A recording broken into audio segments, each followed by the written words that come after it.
అదే RTV app వార్తల్ని క్షణాల్లో చదివే అవకాశం ఉంటుంది. ఒక న్యూస్ పేపర్, ఒక టెలివిజన్ ఛానల్ మీ చేతుల్లో ఎప్పుడూ ఉంటాయి. సార్వత్రిక ఎన్నికల్లో భాగంగా తాడిపత్రి ఉద్రిక్త పరిస్థితులు నెలకొన్నాయి. ముఖ్యంగా ఇక్కడ రాళ్ల దాడి కూడా జరిగినటువంటి పరిస్థితి. మరి దీనిపై స్పందించడానికి సిట్టింగ్ ఎమ్మెల్యే పెద్దారెడ్డి గారు ఉన్నారు. ఏం చెప్తారు ఆయన మాట్లాడండి సార్? ఏంటి సార్ దాడి విషయం ఏం చెప్తారు సార్?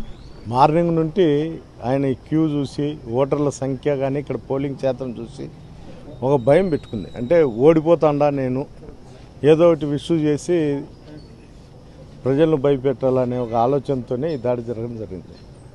ముఖ్యంగా పోలీసు అధికారి అయినటువంటి అడిషనల్ ఎస్పీ రామకృష్ణ గారు దీంట్లో ప్రధాన పాత్ర వహించారు. ఎందుకు చెప్తున్నా అంటే ఆయన నాకున్నటువంటి సపోర్ట్ ఏజెంట్ను బెదిరడం జరిగింది. నువ్వు వెహికల్లో ఇద్దరు ముగ్గురు పోకూడదు, ఒకరే పోవాలా అనేదానికి. అంటే ఒక ప్లాన్డ్గా, ప్రీ ప్లాన్డ్గా పోలీస్ అడిషనల్ ఎస్పీ అయినాక మిగతా అధికారులను కూడా కంట్రోల్లో పెట్టుకోవచ్చు అనే ఒక ఆలోచనతో ఈ విధంగా జరిగింది. ప్లాన్డ్గా ఏం చేసినారంటే అక్కడ చిన్న గలాట పెట్టుకొని నాకు ఫోన్ చేయించి అక్కడ నుండి నేను పోయే లోపలనే మిద్దల మీద నుండి రాళ్ళు వేయడం జరిగింది. 5-6 వెహికల్ అక్కడ ఉండేటువంటి నాకన్నా ముందు పోయిన వాళ్ళు ఉంటారు, ఇండిపెండెంట్ క్యాండిడేట్లు. వాళ్ళ వెహికల్ మీద, నా వెహికల్ మీద, నా ఎస్కార్ట్ వెహికల్ మీద కూడా రాళ్లతో ఒక్కసారిగా దాడి చేసినారు. ఇదంతా ఏంటికంటే ఒక స్పెషల్ పార్టీ కానిస్టేబుల్ కూడా దెబ్బతింది. ఇదంతా అతను జీర్ణించుకోలేకపోతున్నాడు. ఫస్ట్ టైం అతను మళ్ళీ ఒకసారి ఓటమి చవి చూస్తాడా అనే భయం ఎక్కువ ఉంది. అంటే ఈసారి భయం అయితే మొన్న ఇంటర్వ్యూలో కూడా చెప్పినాడు, నేను ఈసారి ఓడిపోతే తాడిపత్రి వదిలేసిపోతాను. అతను తాడిపత్రిలో అందరినీ భయపడించుకొని బతికినాడు ఇన్ని రోజులు. ఆ భయం పోయి ఈరోజు పోలింగ్కు విపరీతంగా పోలింగ్ శాతం కూడా మీరే చూసింటారు ఎంత శాతం పెరిగింది.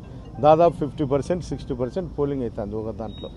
ఇవన్నీ చూసి ఓటమి భయంతోనే ఈ దాడి జరిగిందనేది నా అభిప్రాయం. సార్, వైపు నుంచి ఆరోపణ అయితే మాత్రం కాజా అనే ఏజెంట్ మీద మీ వైసీపీ నాయకులు దాడి చేసిన క్రమంలోనే ఇది మొదలైంది అనేది వారు చెప్తున్నటువంటి, దీన్ని ఎలా చెప్తారు? ఏదేమైనా జరిగిండొచ్చు.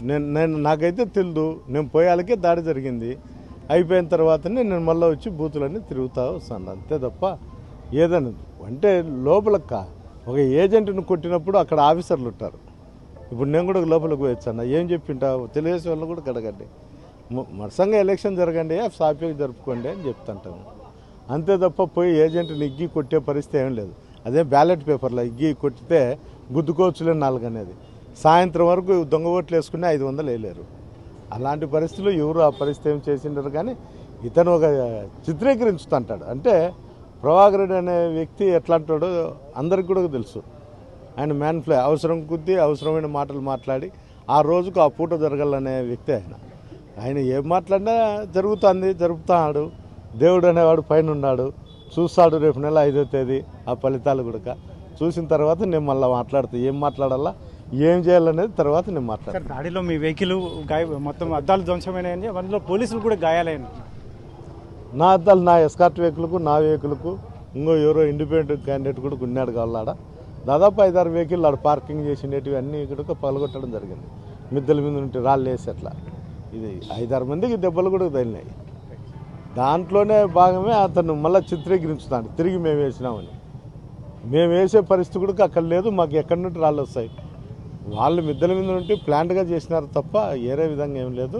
ఒక ఆత్మవిశ్వాసం దెబ్బతీయాలని, అంటే అలాంటి అటాక్ జరిగితే భయపడి నేను ఇంట్లో వండుకుంటే వాడు ఇష్టం వచ్చినట్లు చేసుకోవచ్చు అని, అంతే తప్ప రెండోది భయపడి నీకు నేను చిన్న దవ్వుకొని కాదు. ఆయన కళలో కూడా కానొస్తుంటాడు, రాత్రికి ఏం జరుగుతుందో పద్దనికి ఏం జరుగుతుందో అనేది ఆయనకు బాగా తెలుసు. నా గురించి ఒక ప్రజలకు లేకపోతే ఏరే వాళ్ళకి తెలిదేమో, ఆయన డిస్ట్రీ రాసుకుంటాడు నా గురించి ఏం జరుగుతుంది ఎప్పుడేమనేది ఆయనకు బాగా తెలుసు. ఎవరు ఆలోచన చేయాల్సిన అవసరం లేదు. ఇది మొత్తం మీద అయితే sitting MLA, Tadipatri sitting MLA Peddareddy చెప్తున్నటువంటి విషయం. మొత్తం మీద అయితే మాత్రం ఇది ఒక భయభ్రాంతులకు గురి చేయాల్సిన అవసరం జేసీ ప్రభాకర్ రెడ్డికి ఉంది, కానీ నాకు ఎటువంటి అవసరం లేదని ఇటువంటి పరిస్థితుల్లో, ఎందుకంటే ఓటింగ్ శాతం అత్యధికంగా ఉన్నటువంటి నేపథ్యంలోనే జేసీ ప్రభాకర్ రెడ్డి ఇటువంటి కార్యక్రమాలు నిర్వహిస్తున్నారని.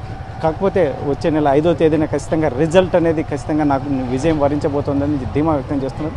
అయితే మాత్రం మొత్తం మీద అయితే జేసీ ప్రభాకర్ రెడ్డి ఇటువంటివి కాకుండా నేను లోపల ఉంటే ఈయన ఏదైనా ఆటలు సాగుతాయనే ఉద్దేశంతోనే ఇటువంటి కార్యక్రమాలు చేస్తున్నాడు తప్ప, అయితే మాత్రం విజయం అయితే మాత్రం తాడిపత్రి ప్రజలు నాతోనే ఉన్నారు, నేను విజయం సాధించబోతున్నానని ధీమా వ్యక్తం చేస్తున్నటువంటి పరిస్థితి. కెమెరా పర్సన్ సుధాకర్, చెల్లకనాయుడు, ఆర్టీవీ తాడిపత్రి నుంచి అనంతపురం. మరిన్ని వీడియోస్ కోసం ఛానల్ ని సబ్స్క్రైబ్ చేయండి, లేటెస్ట్ అప్డేట్స్ కోసం వాట్సాప్ ఛానల్ ని ఫాలో చేయండి, అండ్ లింక్ డిస్క్రిప్షన్ లో ఉంది.